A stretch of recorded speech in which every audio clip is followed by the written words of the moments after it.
Merry day after Christmas. It seems like Michigan is going to have a football coach potentially even announced publicly by the end of today. You're watching the Michigan Football Report at Home Edition, and Kyle Whittingham, 20-year coach at the Utah football program, very successful, highly successful, was named a top 10 coach in the preseason in ESPN's coaching rankings. So this isn't some run-of-the-mill guy. He's been around. He's had a clean program. He's had a strong defensive program, a strong offensive program.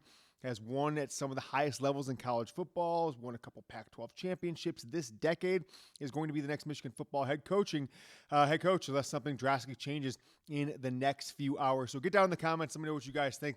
One word reaction to Kyle Whittingham being potentially, seemingly likely, the next Michigan football head coach.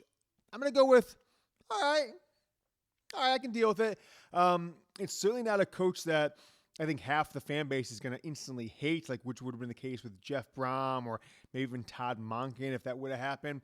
But he's older, right? He's not a young coach. He's not a guy who you're going to expect to be there for 12 or 15 years or maybe even 5 or 6 years, right?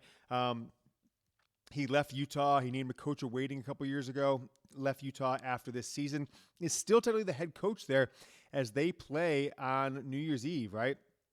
In 5 days from now against Nebraska. 30 minutes after Michigan kicks off against Texas, they kick off against Nebraska. But will he take this job and leave, or will he see that through and coach this team on New Year's Eve on Wednesday, December 31st? Now, some interesting things to just talk about with this head coaching hire, right? I think this, outside of getting a Kalen DeBoer, if he would have lost to Oklahoma last week, or a Kenny Dillingham, who at 35, 36 years old, there's still probably questions out there that maybe Michigan couldn't answer or wouldn't answer. But this is the opposite of Sharon Moore, right? This isn't a young guy who is up and coming that is, handpicked by Jim Harbaugh that was a part of the, 2021 to 2023, 24 scandals and everything that happened there. This is a guy who is 66 years old. Now, he's only about 18 months older than Kurt Cignetti, right? Who has the number one team in college football right now. So it's not crazy old. And Jim Harbaugh, I think, is 62, 63 now, 62, 61, whatever. I think he just turned 62 this week, a couple days ago. And so he's not crazy old, but it's certainly not the ideal age for you to promise to recruits that, hey, this guy's going to be there for the next 10, 12, 8, 6, even 5 years. So we'll see what happens there. But in his 20 years at Utah, he's 3-0 versus Michigan, right? He beat Rich Rod's team, came into the Big House in 2008 and beat that Michigan football team. All right. There was a team that went undefeated in his fourth year as coach there. All right. We're undefeated in 2008.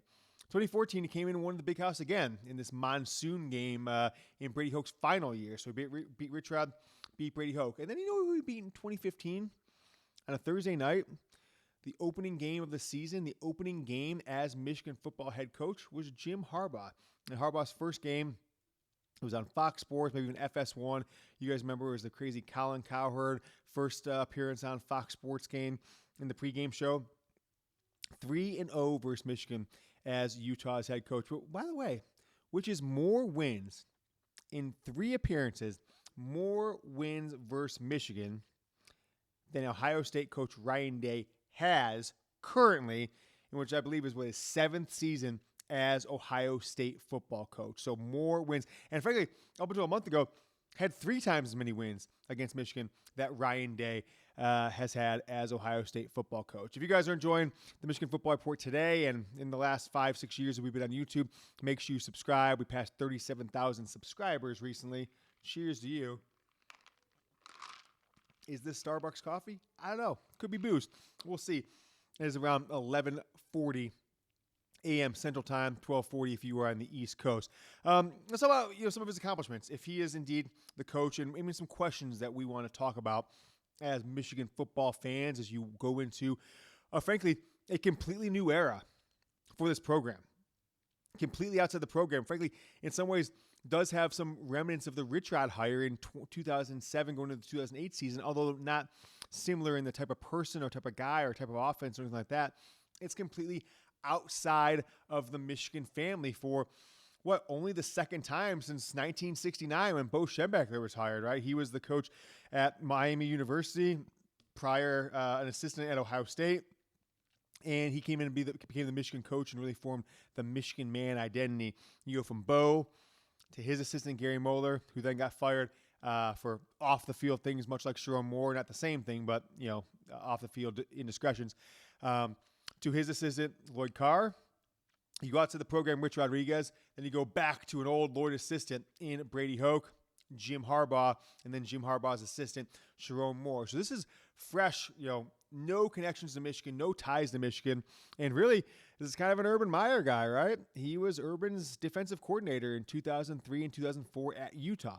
Had already been the DC there prior to Urban arriving, kept him on, and then named him head coach. And he was in his mid-40s when he became the head coach at Utah and has held that role until this season. Now, they went 10-2 this year. This isn't a Utah team that's coming off like a 6-6 season or 7-5 or falling off the cliff. They went 10-2 this year. Only 2 losses were to teams who were ranked in the top 20 at the time. And frankly, the 2 teams that made the conference championship, one, with combined outside of each other, 1 loss, right? Texas Tech, they lost 1 game, and BYU lost 2 games. The other team that Utah lost to, but both of them were to Texas Tech. So you're talking about a team that in most years, in most college football playoff years, the 12 teams, this Utah team would have made the playoff this year. So he's not, I've seen the meme going around of him being Joe Biden, like, an old guy, not really knowing what to do, coaching the Michigan football team. They went 10-2 this year and were, a bounce here or there away from making the college football playoff. And I think that Utah game, right, they lost by 3 points at number 15 Utah on October 18th. So they're by no means are, a program or a team or a coach that is just falling apart that, is a retread hire or anything like that. I don't think so. I don't think any Michigan football fans should see it as such. More on Whittingham here, as I lost my my script for a second, my notes. He's scored 45 points against Ohio State in the Rose Bowl after the 2021 season. Remember that game? He was out of running backs. They had their out of cornerbacks. Their running backs were playing cornerback. And C.J. Stroud threw for like 575 yards against them. But they scored 45 points, lost 48-45 to that Ohio State team. Remember, that was the team that Michigan beat 42-27 in the snow game in 2021 in Ann Arbor. Won 10-plus games, right? Including an 11-win season, 10-plus games in 4 of the last 6 seasons. Not bad. Not bad at all. 2022, USC with Caleb Williams, the Heisman Trophy winner, and Lincoln Riley go into the Pac-12 title game, win, and they are in the college football playoff, but they don't win. And they're up like 17-3 or something like that on Utah.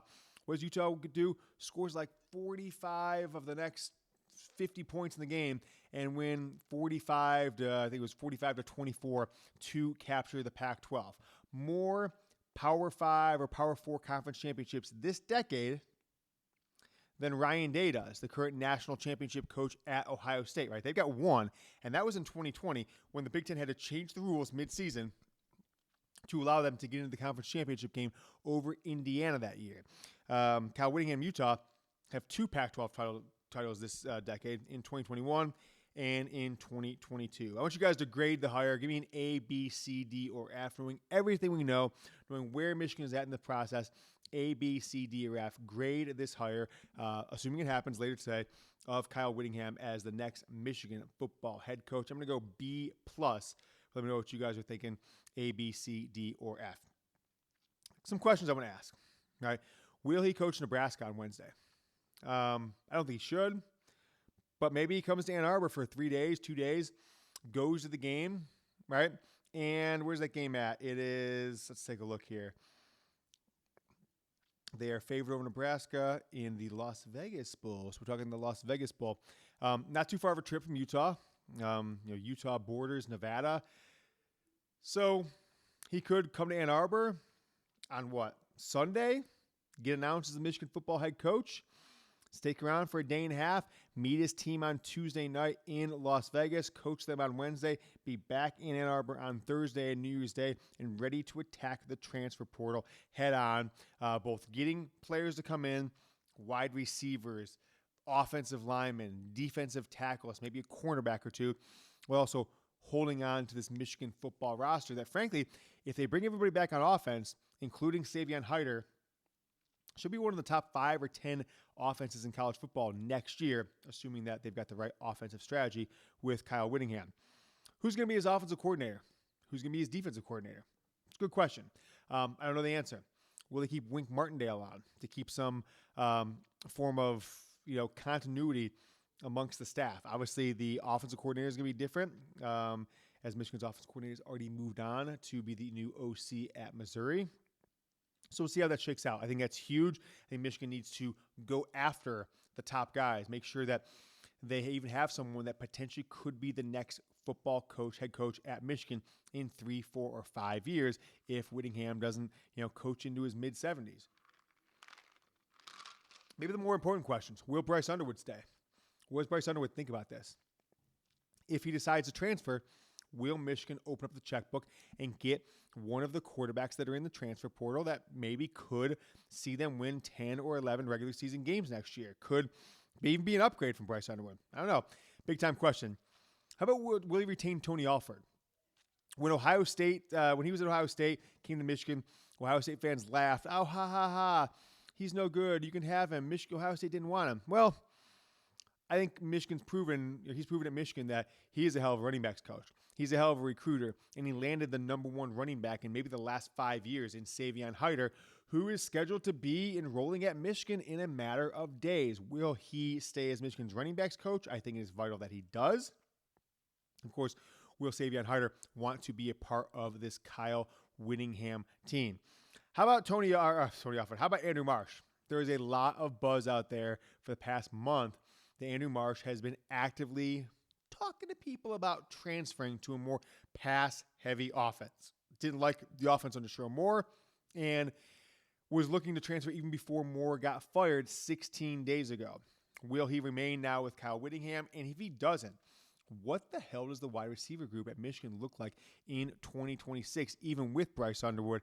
I think it's a real tough question that Michigan's going to have to answer if Marsh leaves. If he stays, and I hope he does stay, and I hope Michigan makes it worth his while to stay, they need to add another big-time wide receiver for this team. So, all in, I'm okay with the hire. I like the hire.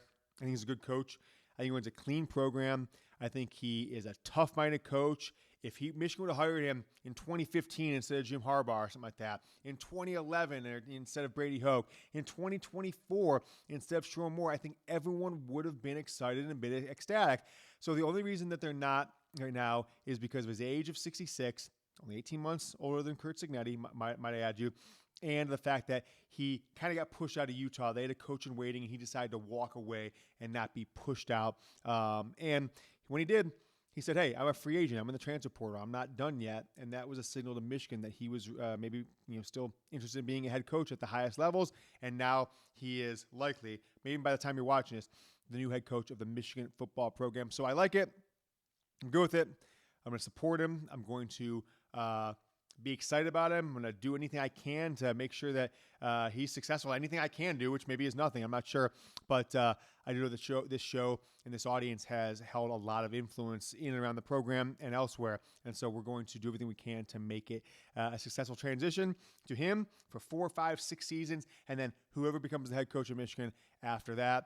And I hope you do too. Comment ham, right? Kyle Whittingham, ham. Jay-Z Kanye song, about to go ham, hard as a mother, beep.